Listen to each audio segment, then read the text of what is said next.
Many years ago, I had a technician come in on a Monday, which was unusual because this technician worked Tuesday through Saturday. As Adam entered my office, he had on dark sunglasses and a baseball cap pulled down. As he went by my desk, he set his truck keys, his gas card, and his phone on my desk. I said, "Adam, what's going on? What are you doing here?" He said, "Kevin, today I have to quit."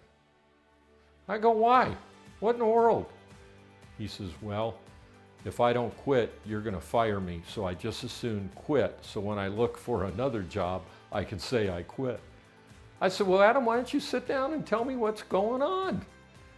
So he sat down in front of me. He didn't take his glasses off, and he didn't pull his cowboy hat up. And he says, "On Saturday at my last stop, I was having a cigarette. When I finished the cigarette, I didn't want to leave it on the client's property, so I threw it in the back of the truck. I left, and as I was driving down the road, the cigarette wasn't out. And though the tank was empty, you know the poly tanks, it caught on fire. And the fire got so intense that it melted the backpack that was sitting next to it. As I looked in the rearview mirror, it was like the back of the truck was ablaze. I pulled over, I ran up to a house, I grabbed a garden hose, turned the water on, and I got the fire out. But I've ruined all the equipment in the back of the truck. You have no choice but to fire me." I started to laugh. And Adam, he looked at me like one of those curious puppy dogs. "What are you doing? I just told you I burnt the truck down." I said, "Adam, I've been in business for 30 plus years. This is the best story that I've heard in a long time. I really appreciate it." He said, "You're sick. You got to let me go." I said, "Well, maybe. Let me ask you a question. Are you willing to try and stop smoking?" "Well, I suppose so." I said, "Are you willing to give your customers the great service that you give them now? Do you want to continue to raise that bar and get better and better at your craft and trade?" "Well, yeah, I would." I said, "Okay, last question. Are you willing to take that truck down to the tank shop today and get all of that equipment replaced? We'll work it out later, but just get the truck ready to go." "Yeah."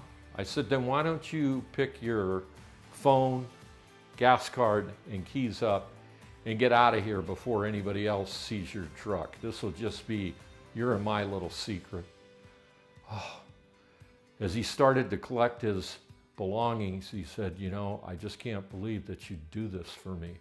I said, "That's where you're wrong, Adam. You're going to do this for you. I want you to take care of your health. I want you to improve your knowledge and your skills. And I don't ever want you to smoke around the truck again." "Oh, I understand that." Adam went on to be a great technician, and he was with me for several years to come. But let me ask you a question. How do you respond, or do you react when somebody gives you the news that they've made a bad mistake? You see, reacting is kind of negative, but if you can bring yourself to respond, two people are going to win. And you need, like I did for Adam, to give them a higher bar to shoot for. Adam stopped smoking as a result of that incident.